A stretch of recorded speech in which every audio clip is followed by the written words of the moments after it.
Bonjour à tous. Je vous dis bon après-midi, mais je sais que certains d'entre vous sont dans d'autres fuseaux horaires, alors bonjour à vous. Je m'appelle Morna Ballantyne et je suis directrice exécutive de Childcare Now, une association de défense des services de garde au Canada. J'aimerais souhaiter la bienvenue à vous tous qui se sont joints à ce webinaire sur le budget fédéral qui a été déposé à la Chambre des communes le 4 novembre. Le webinaire est en anglais et nous avons assuré l'interprétation simultanée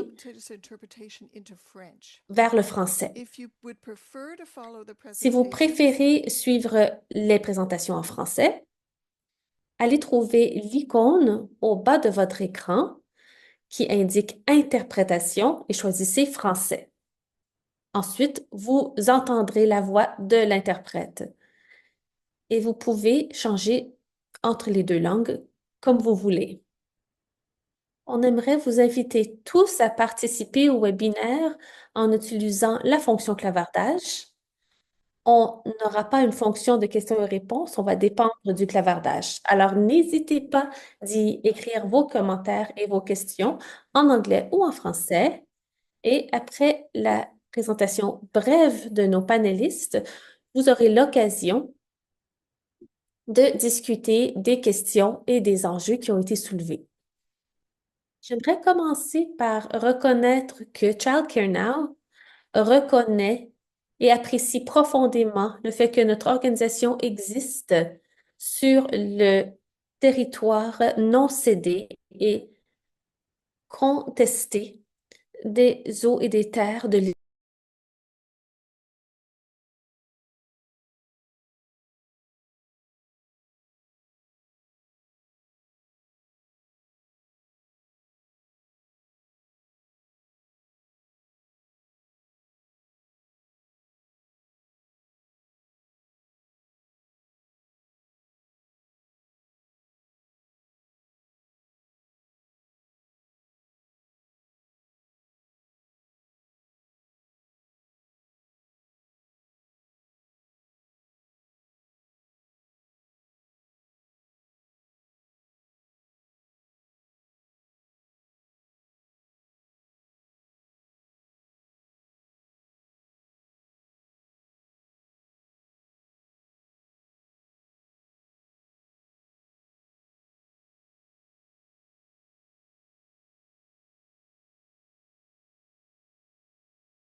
And he coordinated the development this year, as he has done in past years, of Canada's alternative federal budget. And of course, for many years, I know many of you know this, David has followed childcare policy developments very closely and has written extensively on the subject. We also have as a panelist Leila Sarangi, who's the National Director of Campaign 2000, which is Canada's national coalition to end child and family poverty. It's a coalition that came together in response to a 1989 unanimous all-party federal resolution to end child poverty by the year 2000. And we're going to hear from two well-known childcare advocates, Sharon Gregson, the spokesperson for BC's $10 a day campaign, and Carolyn Ferns, who serves as the public policy and government relations coordinator for the Ontario Coalition for Better Childcare. And I just want to note that Leila and Sharon and Carolyn also serve on Childcare Now's board of directors. So briefly, what's in the federal budget for childcare? The good news? Well, the budget does not cancel the Canada-wide early learning and childcare program. The bad, and in my view, dangerous news is that the federal transfers to other levels of government in support of the program are going to be adjusted upwards by only 3% in a year and only as of April 1st, 2027. That's barely enough to offset the impact of inflation if the rates don't go up dramatically. The rate of inflation doesn't go up. There are no new federal funds in the budget to build or operate new programs. There are no new federal funds to address the fact that public funding for the existing programs is inadequate. And there are no new federal funds to address the ongoing workforce crisis. No additional funds to improve compensation or improve working conditions, which we all know are the learning and care conditions for children. The federal finance minister says that the budget protects the $10 a day program. But you can't protect a program under strain without strengthening it.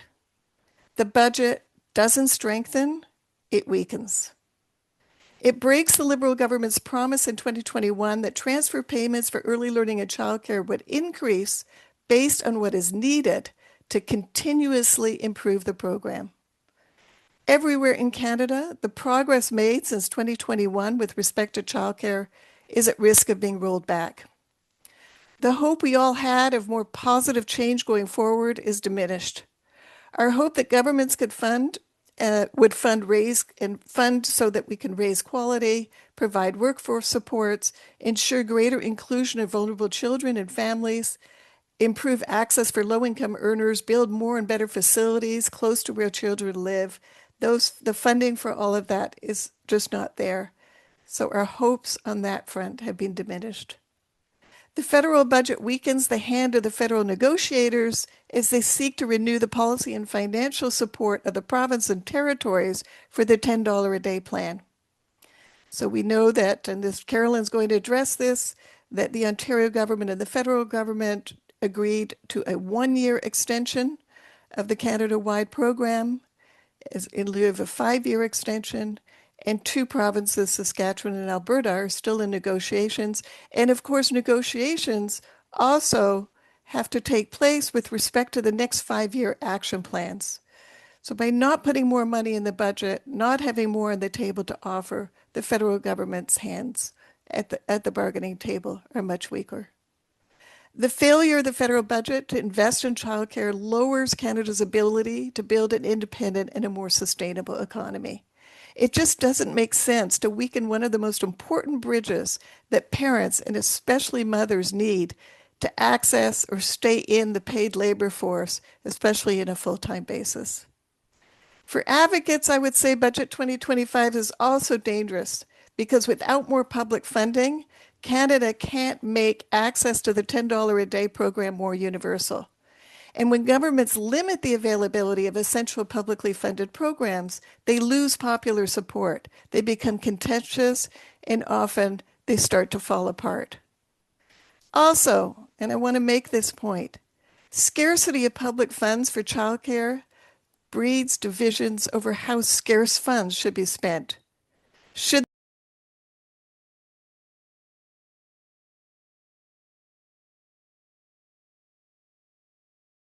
money to properly fund the ones that we have? If there's not enough government funding, should parent fees be raised? Parents have enjoyed sufficient fee reductions up until now. Is it not now the turn for educators to earn more? It's essential, I think, Childcare Now thinks, that those who share the Que objective ceux of a qui high-quality, partagent les diverse, and primarily objectifs not-for-profit de program of ce childcare programme remain united universel and together restent in a unis et demand for greater ensemble public dans la investment in the demande $10 a pour day program. l'investissement We have to public. keep the pressure on the federal On government doit to assurer keep la its pression sur le promises, gouvernement including fédéral the pour ones the tenir ses Liberals made in promesses, the y last compris celles election. faites par les libéraux à la dernière If élection. anything is a Si generational public investment that il y a quoi que delivers ce multiple soit qui est short-term and générationnel et long-term qui donne lieu returns à for des families, rendements for à court children, terme for et the à long country, terme for pour the les familles, economy, pour les it enfants, has pour to le be pays, pour childcare. l'économie, il faut que ce soit les We services de also have to garde. put similar demands On doit forward aussi and faire pressure on the présenter des individual demandes territorial semblables governments. et faire So pression sur les Childcare Now is going to gouvernements be relaunching territoriaux et Stand and provinciaux. Guard for On va Childcare Now. relancer We're notre determined to campagne. stop the rollbacks On and veut get back to arrêter building a les high-quality compressions et childcare continuer à system bâtir for un all. système de services de garde de And haute we hope that qualité you'll pour join tous. us. Hope Et on you'll go to our espère que vous vous website, joindrez à nous. J'espère que vous irez sur childcarenow.ca, notre site web, sign up for our mailing list, take out a membership if you childcarenow.ca. can, Devenez membre sign si to vous le add to pouvez. our online Signez petition. notre pétition actuelle et faites ce que vous pouvez dans votre communauté pour aider, pour améliorer la situation. Alors voilà donc notre, notre introduction. J'aimerais donner la parole à David, économiste en chef pour le CCPA, qui nous donnera sa perspective sur ce qui est dans le budget, qui va au-delà des services de garde. Quelle sorte de vision voit-on dans le budget et qu'est-ce qui serait proposé par le budget fédéral alternatif? Merci, David. Merci beaucoup pour cette invitation aujourd'hui. On va commencer par de bonnes nouvelles.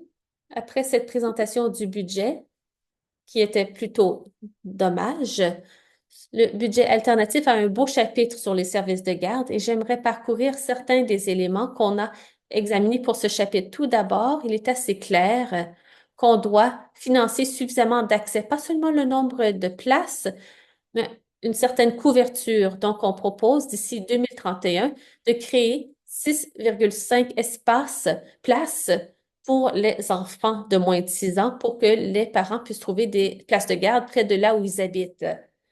Ce budget alternatif ferait pression sur les provinces pour présenter des plans de 5 ans sur leur prolongation sans but lucratif.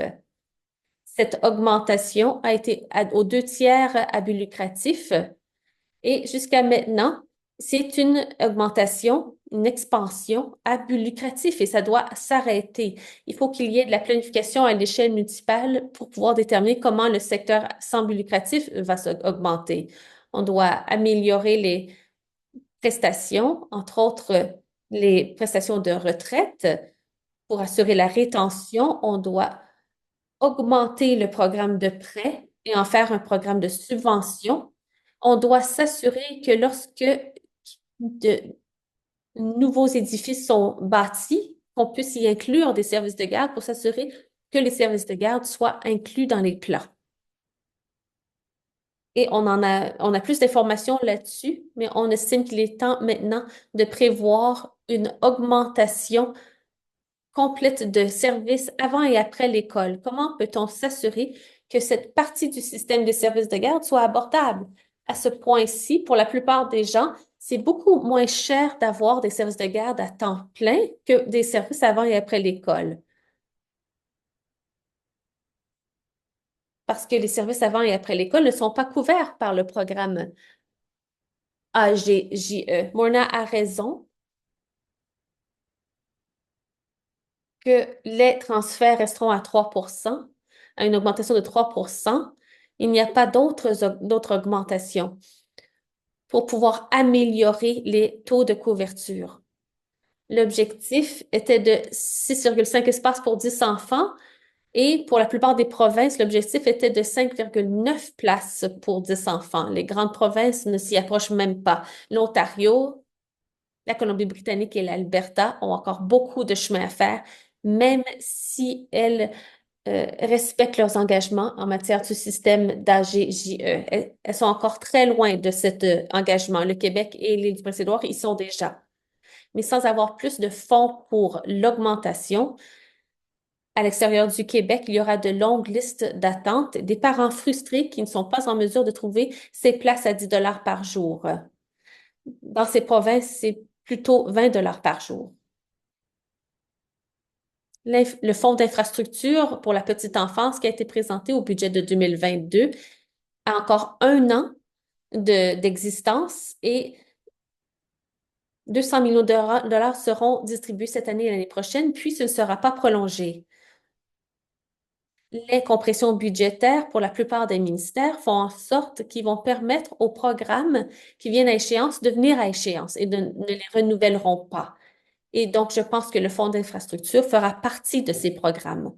Dans l'ensemble, la plupart des ministères fédéraux feront des coupures de 15 sur le plan opérationnel. Et ça, c'est pour financer une augmentation dollar pour dollar dans le budget de la défense qui augmentera d'environ 40 dans les 3 prochaines années. Ce n'est pas un budget d'austérité dans l'ensemble. Il s'agit d'un réalignement majeur des dépenses opérationnelles qui s'écartent des ministères et qui sont pour la défense. EDSC, qui administre les transferts en service de garde, la plupart des économies, entre guillemets, des 3 prochaines années, ce ne seront pas des coupures directes au programme. Les tran- Il ne semblerait pas que les transferts du système d'apprentissage est en jeu, mais il y aura beaucoup de compression de programmes dans les 3 prochaines années. Un des objectifs de ce budget était de différencier les dépenses d'opération et de capital. Les dépenses en capital signifient tout transfert précis vers quelqu'un, une entité, que ce soit une province ou une entreprise, qui va bâtir quelque chose de physique. Donc ça, c'est du capital. Ils ont aussi inclus presque toutes les exemptions fiscales qui comptent comme étant du capital. Et ça n'a pas attiré beaucoup d'attention, mais cela guide clairement les dépenses, les décisions en matière de dépenses. Et l'idée de séparer les dépenses des dépenses en opération, les budgets de capital peuvent accroître, il peut y avoir des déficits, mais les dépenses d'opération doivent être réduites pour que le budget soit équilibré. Donc, euh, donc, on va couper dans les opérations et on va augmenter dans le capital. Et lorsque ces coupures se font, ces fonds seront transférés aux défenses. Pour ce qui est de ce budget, à l'avenir, ce sera beaucoup plus difficile pour les défenseurs des services de garde pour ce qui est de la rétention et des salaires adéquats pour les éducateurs. Sur le plan de l'opération, il n'y aura plus de financement fédéral. Il y a peut-être des occasions sur le plan du capital où on pourrait peut-être trouver quelque chose à l'avenir. Il existe un nouveau fonds pour bâtir la communauté. C'est une immense caisse qui est très peu définie. Environ la moitié utilise deux fonds existants, le fonds communautaire et pour ce qui est de l'infrastructure, qui représente environ la moitié de ce fonds, donc la moitié de l'argent nouveau. Ce sera un transfert aux provinces qui sera ensuite transféré aux municipalités et ce sont les municipalités qui décideront comment le dépenser. Ce montant a déjà été dépensé et continuera à être dépensé pour appuyer entre autres les centres communautaires. Il se peut qu'il y ait des services de garde dans ces centres communautaires, alors que il y a certaines préoccupations, et c'est une citation directe du budget, que les demandeurs auraient à obtenir des investissements du secteur privé, y compris des investissements privés. Donc, je ne sais pas si ça s'appliquera au centre communautaire ni au centre de services de garde, mais ça peut créer potentiellement l'occasion d'accroître le capital. Le problème, c'est que aucun de ces fonds ne couvriront les nouveaux frais d'exploitation.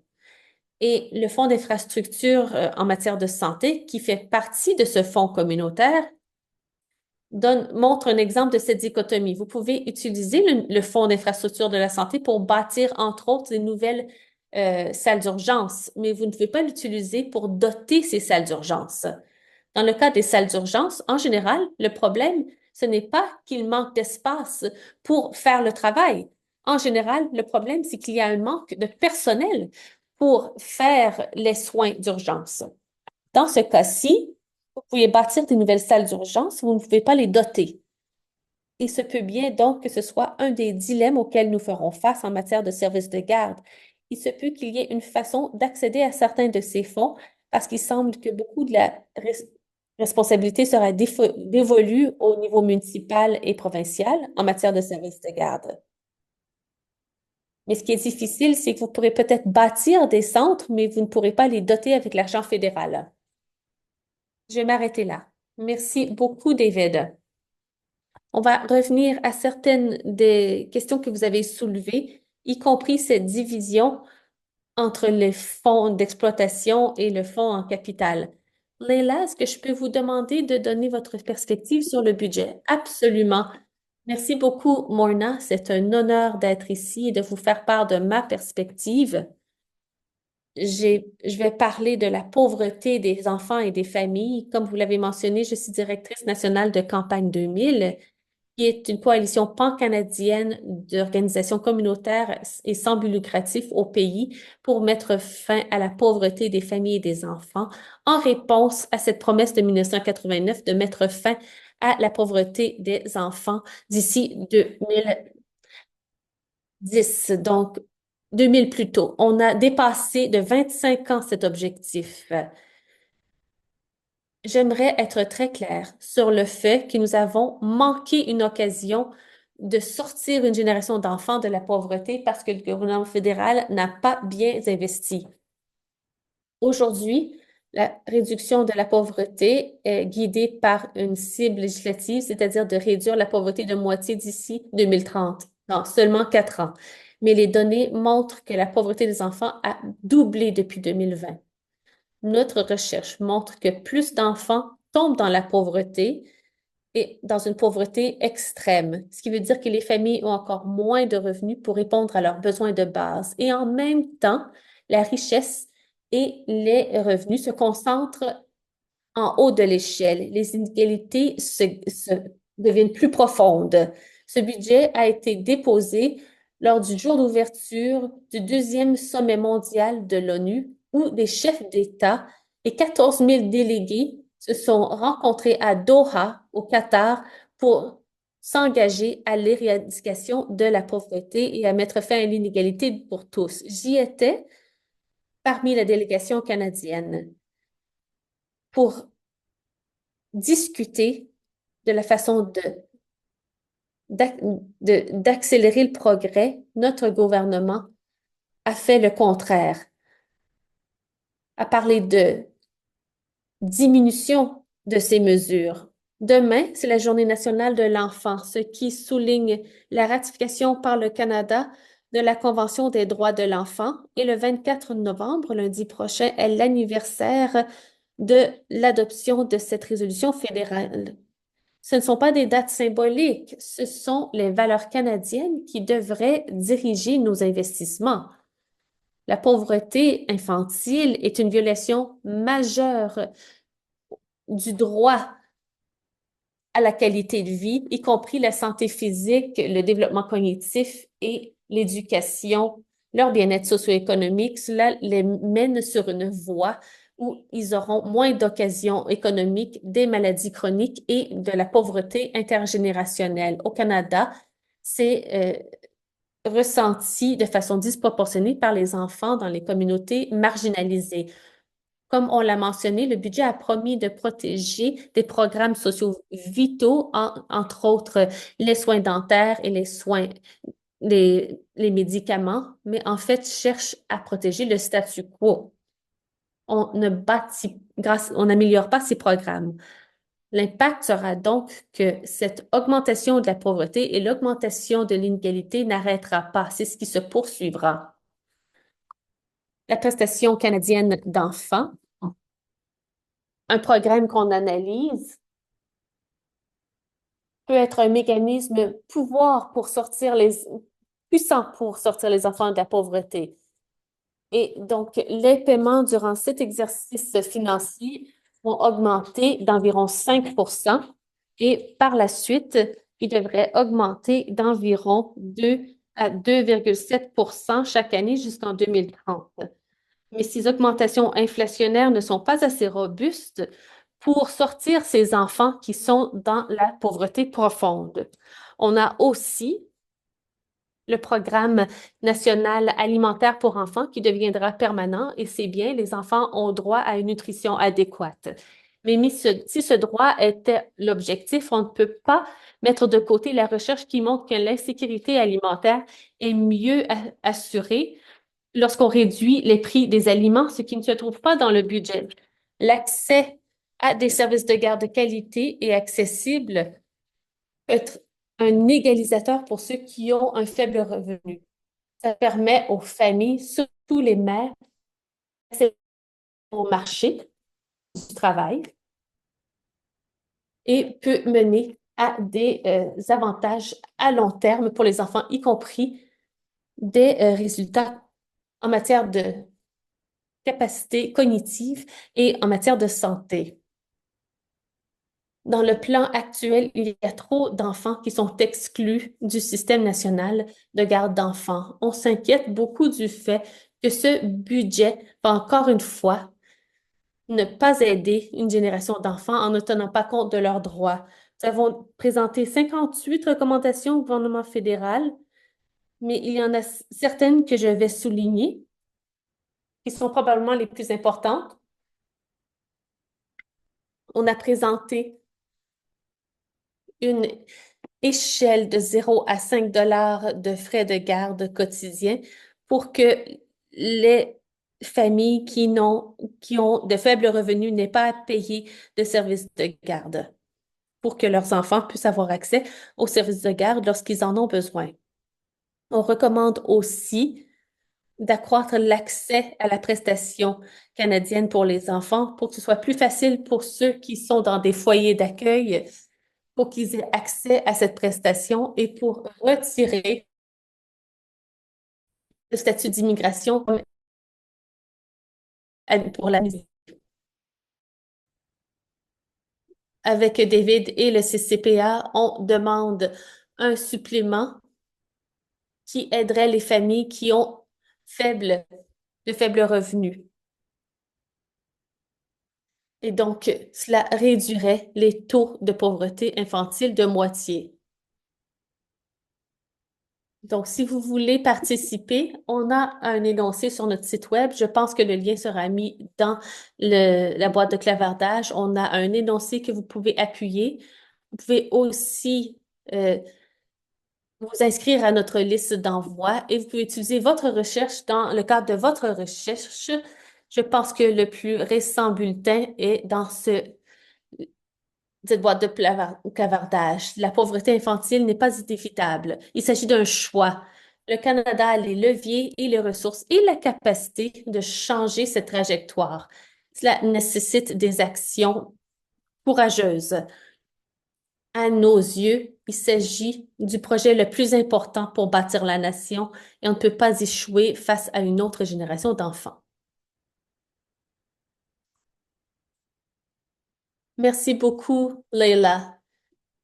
Et merci beaucoup pour votre travail de défense pour la campagne pour les services de garde et pour ces recommandations. Les liens que vous avez mentionnés se trouvent dans la boîte de clavardage. J'encourage tout le monde à participer et à signer ces appels à l'action. Et je suis certaine qu'il y aura des questions pour vous plus tard. Je vais maintenant donner la parole à Sharon. Très heureuse de vous voir, qui est porte-parole pour la campagne de 10 $ par jour. Merci beaucoup, Morna. Ceux qui font Zoom sauront qu'il n'y a rien de pire que de voir son image sur l'écran plutôt que d'être une petite boîte dans le coin de l'écran. Alors, je vous remercie de cette occasion de vous parler de ce qui se passe en Colombie-Britannique. Vous ne le savez peut-être pas, nous avons été étonnés d'entendre que les 5 villes les plus coûteuses au Canada pour les services de garde sont toutes en Colombie-Britannique. Donc, pour une fois, on est meilleur que Toronto, mais malheureusement, c'est pour les services de garde. Saviez-vous que les frais pour services de garde à Vancouver sont de plus de 3 000 $ par mois pour un enfant? Parce qu'en Colombie-Britannique, 90% de nos services de garde dépendent de frais selon le marché. Donc, même avec la réduction de 900 $ du gouvernement provincial pour les enfants de moins de 3 ans, les parents paient même jusqu'à 2 100 $ par mois pour leur service de garde. Nous sommes très conscients que 9 des provinces et territoires ont établi un seuil pour leurs frais, que ce soit 10 $ par jour ou 15 en Alberta ou 22 en Ontario et 9 $ au Québec. Et on sait certainement que les services de garde ne sont pas parfaits partout au Canada, mais on essaie de comprendre pourquoi ces autres provinces sont en mesure d'établir un seuil pour leurs frais dans toute la province, alors qu'ils reçoivent les mêmes fonds par enfant que la Colombie-Britannique. Et on a lancé notre projet de 10 $ par jour bien des années avant les autres provinces. Seulement 10% de nos services de garde sont des places à 10 $ par jour. C'est un gros problème pour nous. Apparemment, le gouvernement fédéral contribue plus aux services de garde de la Colombie-Britannique que, qu'aux autres provinces. Et bien qu'on soit tout à fait d'accord qu'une augmentation majeure de fonds fédéraux est nécessaire, surtout sur le plan du capital, comme décrit par David, on a besoin de plus de progrès à l'échelle du pays. Au moins, le budget fédéral a une augmentation de 3% en tenant compte de l'inflation. Notre budget de la Colombie-Britannique n'a pas changé depuis 2024 jusqu'à 2028. Et comme vous le savez, un budget qui n'augmente pas lors de l'inflation est un budget de réduction. Malgré un départ rapide en Colombie-Britannique et un engagement provincial à des services de garde universels de 10 par jour avant qu'aucune de ces ententes soit signée, en Colombie-Britannique, seulement 75% des enfants n'ont pas accès à ces services de garde. Seulement 10% de nos services de garde sont des places à 10 par jour. Et malgré cela, dans notre entente de programme, notre gouvernement a décidé de prioriser des espaces publics et sans but lucratif, mais la plupart des services nouveaux sont des services à but lucratif. On s'est entendu pour travailler pour avoir des frais de 10 par jour, mais ils sont plus du double maintenant, sans réduction à venir, et il y aura des frais encore plus élevés dans les services à but lucratif. Il y avait une entente et un engagement à mettre en œuvre une grille salariale pour les éducateurs. On ne la voit nulle part. En fait, parce que les salaires faibles des éducateurs, ce sont presque toutes des femmes et souvent des femmes racialisées, parce que les salaires ont stagné. On voit que les programmes ferment parce qu'ils ne peuvent pas recruter ni retenir du personnel qualifié. Sur la Sunshine Coast, 2 programmes ont été fermés après un avis d'1 mois en raison de la dotation. Bien que ça change une vie d'avoir 10 par jour, peut-être que les exploitants décident de s'écarter du 10 par jour. Ils décident même de reculer à des frais qui se font sur le marché parce que les fonds provinciaux ne couvrent même pas les salaires actuels et ne mettent certainement pas en œuvre les critères de notre cadre pour l'apprentissage. Si on a de bonnes nouvelles, l'analyse de Jim Stanford montre que notre gouvernement a fait de l'argent en 2024 parce qu'il y avait plus de parents qui étaient en mesure d'aller au travail. Donc, ils ont pu obtenir un rendement sur leurs investissements. Donc, en Colombie-Britannique, on a besoin de plus d'investissements publics, fédéraux et provinciaux. Et la province doit être tenue responsable de respecter ses promesses et aussi en vertu de son entente existante du système d'AGJE. On veut qu'ils finissent ce qu'ils ont commencé, ce que le public désire, ce dont ont besoin les familles, et certainement ce pourquoi la Colombie-Britannique a voté un programme où les familles ont réellement des services de garde abordables et où les éducateurs sont payés justement. On a donc relancé notre campagne pour 10 par jour et nous avons beaucoup d'outils et d'actions que vous pouvez utiliser. J'espère que vous allez montrer une nouvelle vidéo qui attire beaucoup d'attention et je vais mettre aussi une chronique dans le chat. Le gouvernement de la Colombie-Britannique dit qu'il veut que notre province aille au travail. Mais comment pouvons-nous aller au travail si nous ne pouvons pas trouver ni nous permettre des services de garde? Ils ont promis des services de garde à 10 par jour. Ils sont abordables et fiables, qui permettent aux gens de travailler et qui permettent à notre économie de s'épanouir. Notre ministre des Finances devrait savoir que ce n'est pas seulement une politique sociale, c'est de l'économie. Chaque dollar investi dans les services de garde aide les familles, renforce notre main-d'œuvre et fait grandir l'économie de la Colombie-Britannique. Si les parents peuvent travailler, finissez ce que vous avez promis. 10 par jour dès maintenant.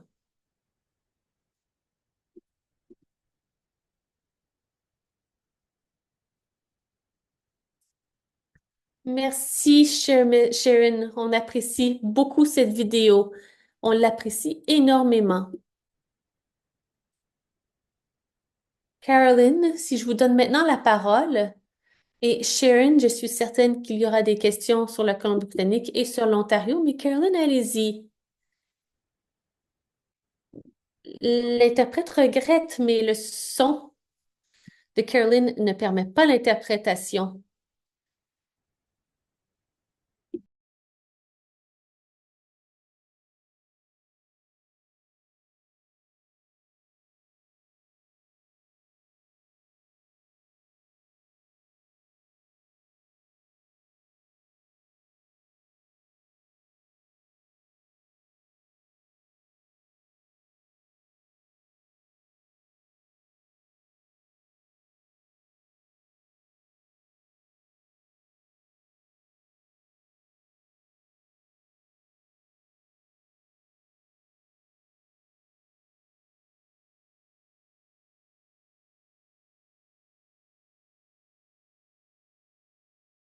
Et je vais vous parler un peu plus de cette prolongation d'un an, mais pour l'instant, je vais vous dire ce qui est arrivé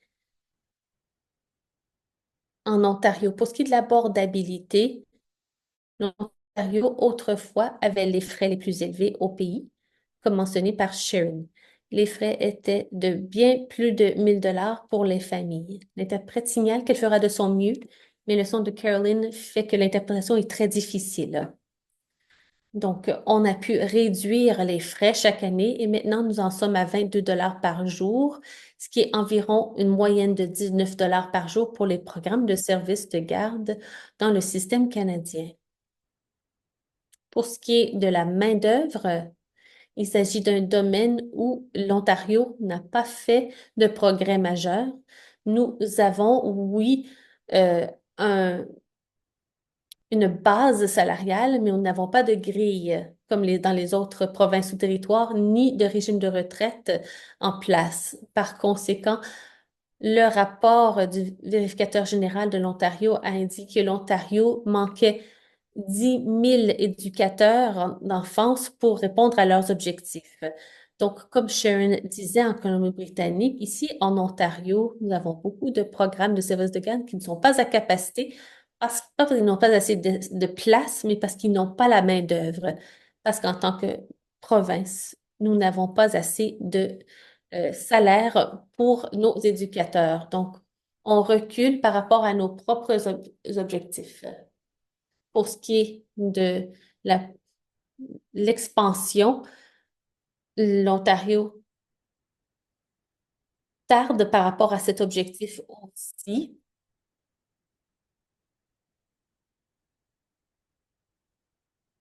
Et pour ce qui est de l'inclusion, si on examine l'inclusion, on sait que beaucoup d'enfants qui ont des handicaps sont exclus des services de garde.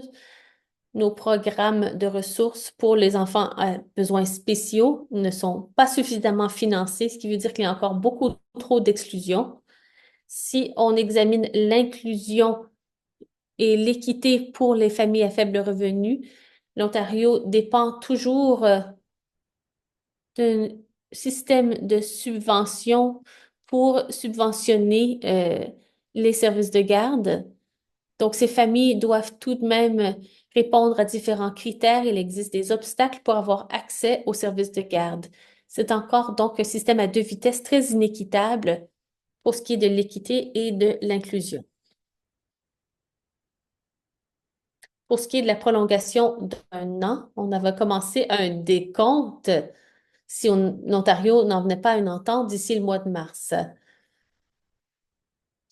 La prolongation d'un an nous permet d'éviter ce péril. Et pour ce qui est des exploitants en service de garde, cela offre une stabilité. Parce qu'en Ontario, les municipalités s'attendent à recevoir leurs allocations pour l'année prochaine au mois de novembre.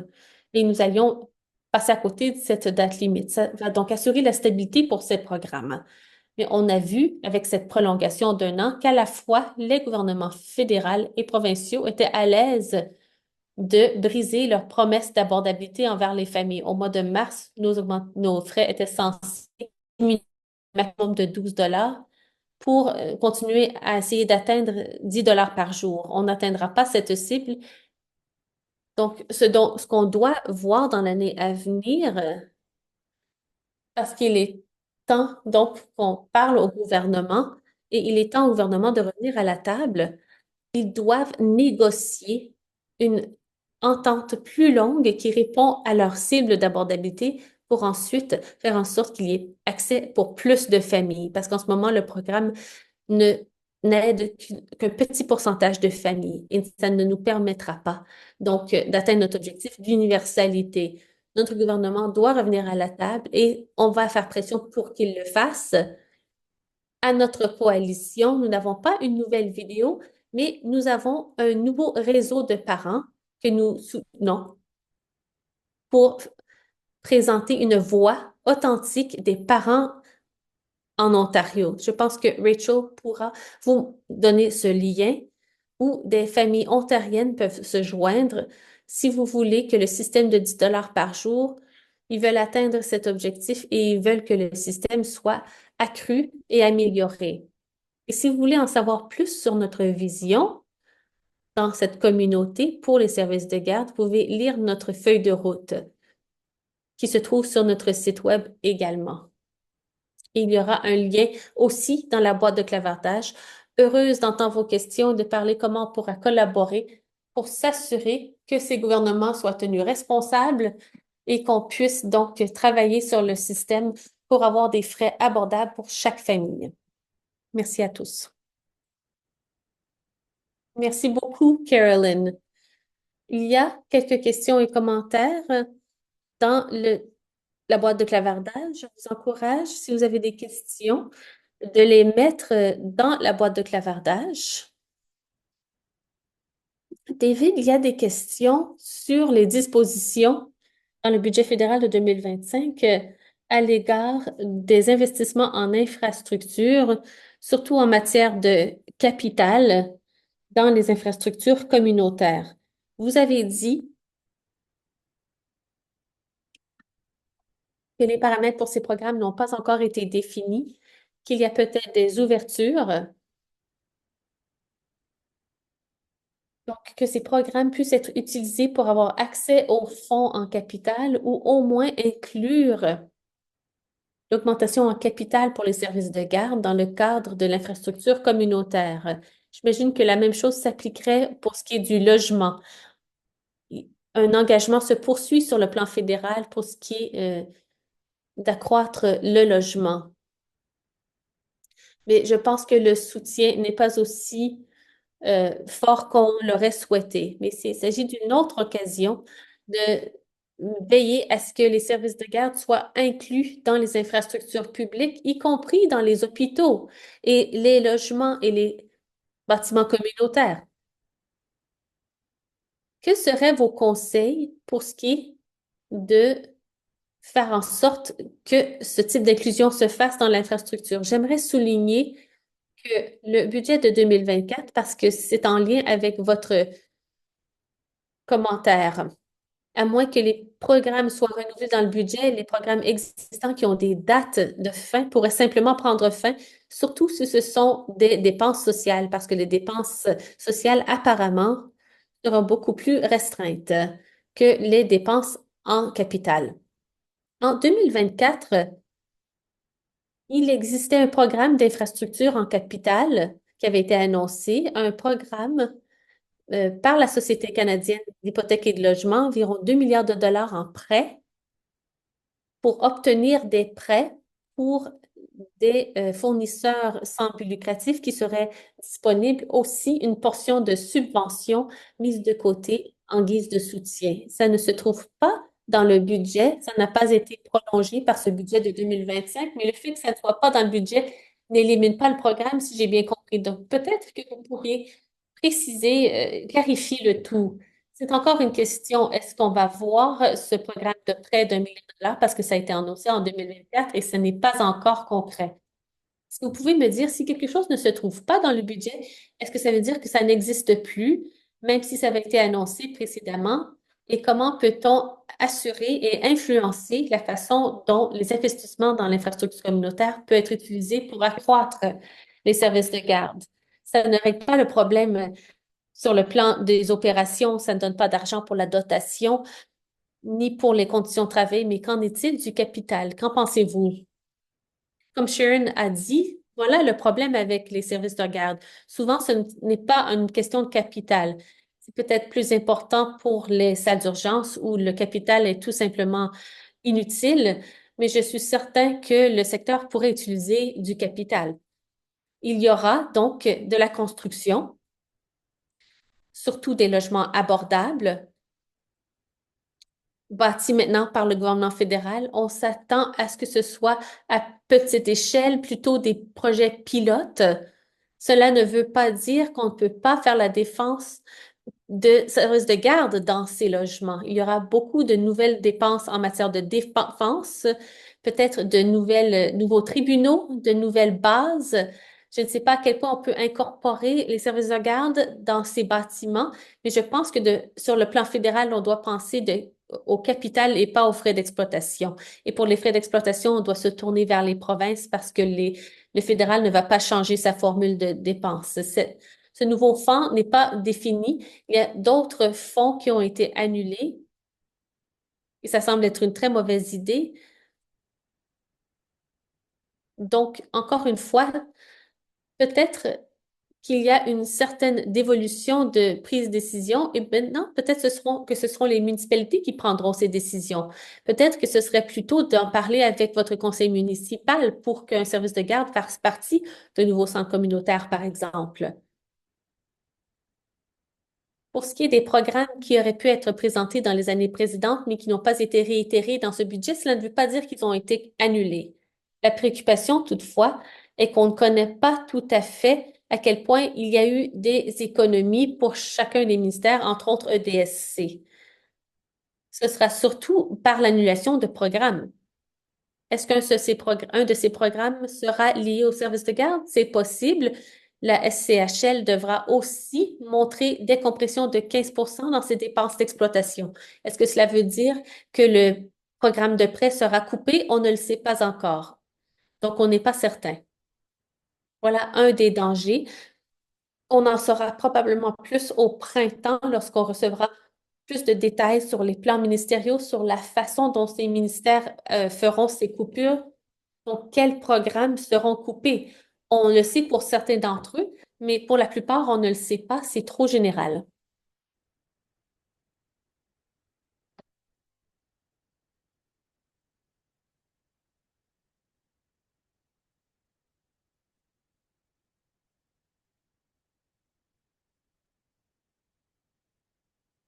Donc, ce que le gouvernement dit depuis le début, lorsque le gouvernement fédéral a présenté sa proposition pour bâtir ce programme d'apprentissage général,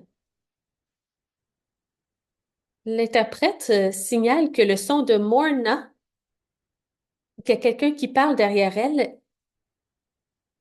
Alors, je fais de mon mieux, mais c'est très difficile de l'entendre.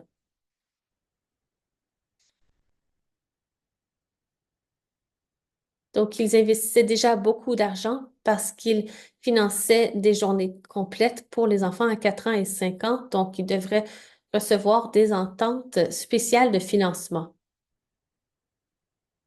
Maintenant, le gouvernement dit qu'il n'y a tout simplement pas assez d'argent dans les transferts fédéraux et le gouvernement provincial ne s'est pas préparé pour combler la différence, pour être en mesure de respecter ses cibles d'augmentation et de répondre à ses engagements. En passant, à l'origine, c'était d'avoir en moyenne 10 par jour d'ici septembre 2025, puis la cible s'est déplacée à 10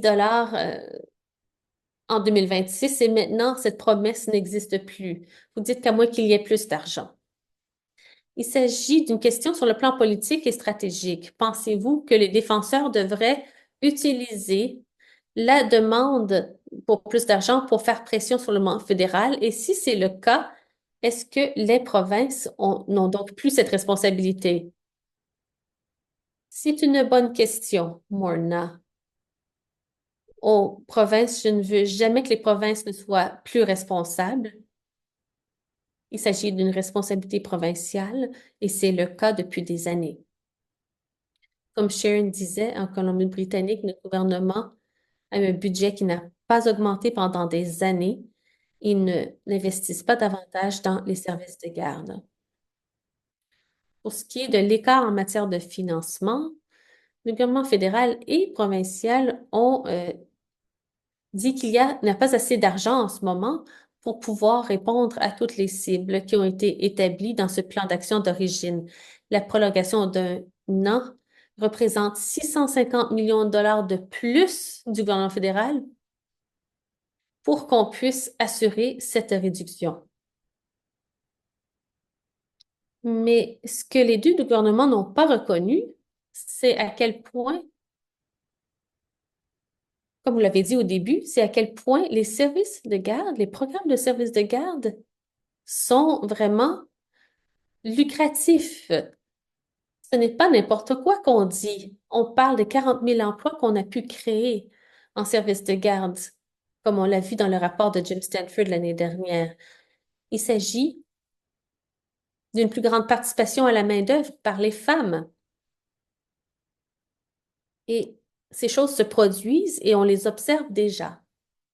Si le gouvernement fédéral et provincial y pense et le voit comme étant un investissement, je pense qu'ils trouveraient l'argent très rapidement. Par exemple, on sait que l'Ontario économise déjà 200 millions de dollars dans leur crédit d'impôt pour les services de garde parce que ces familles ont maintenant des services de garde plus abordables et demandent moins de crédit. Ça représente 200 millions de dollars qui sont économisés par année par l'Ontario. Est-ce qu'ils le réinvestissent dans les services de garde? Non, ce n'est pas ce qu'on a vu. Alors, il faudrait qu'on le voie. Il faudrait que la province fasse plus. Et dans notre budget provincial au printemps, ils font toujours beaucoup de dépenses en infrastructure, mais ils n'en font pas beaucoup pour ce qui est de l'infrastructure sociale. C'est ce qu'on devrait voir dans notre prochain budget provincial et fédéral. Comme je l'ai dit, il faudra vraiment faire pression sur les gouvernements provinciaux. Une des choses qui est souvent soulevée dans les médias et dans le discours général du programme de 10 dollars par jour est que peut-être que tout le monde ne devrait pas payer la même chose. Et peut-être que 10 dollars, c'est trop peu pour les familles à revenus plus élevés. Peut-être qu'on devrait revenir à un système où les familles à faible revenu ont des frais subventionnés grâce à un système de coupons ou de subventions selon le revenu.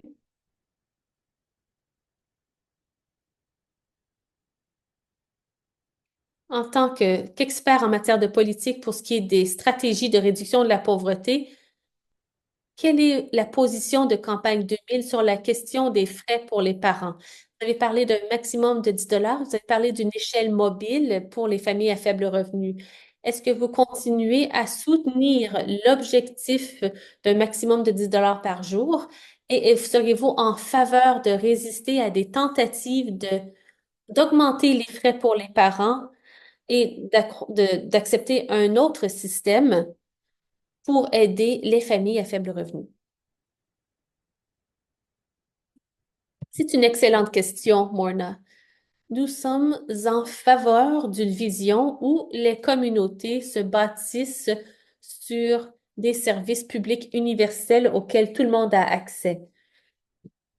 Je pense à nos écoles élémentaires et secondaires. Vous avez une école dans chaque quartier, chaque enfant a le droit d'y être. C'est- Elles ne sont pas financées adéquatement en Ontario, mais c'est notre vision. En ce moment, Campagne 2000 a pour vision 0 à 10 dollars, une échelle mobile où les parents paient selon ce qu'ils peuvent payer.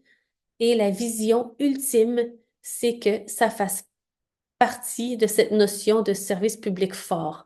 Et une fois que ce modèle de 0 à 10 dollars par jour, on réexamine la question pour voir si maintenant on peut s'assurer que ce soit gratuit pour tout le monde.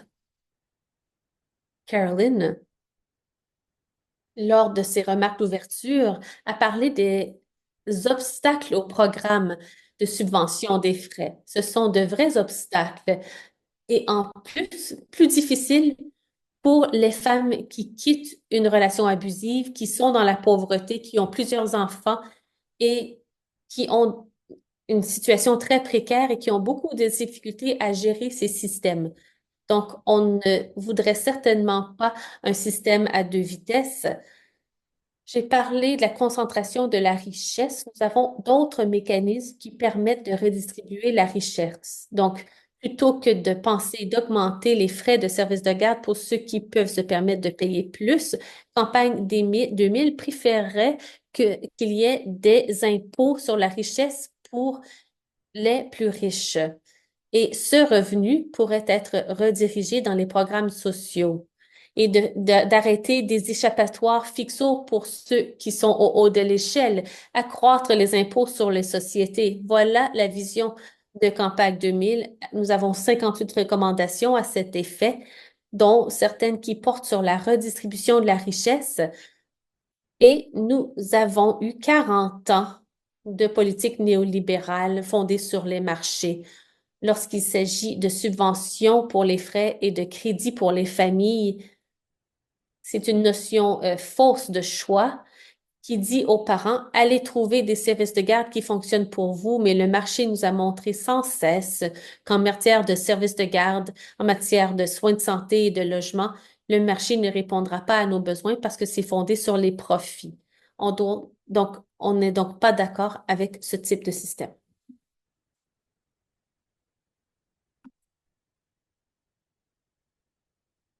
Vous êtes en sourdine, Morna. Pardon.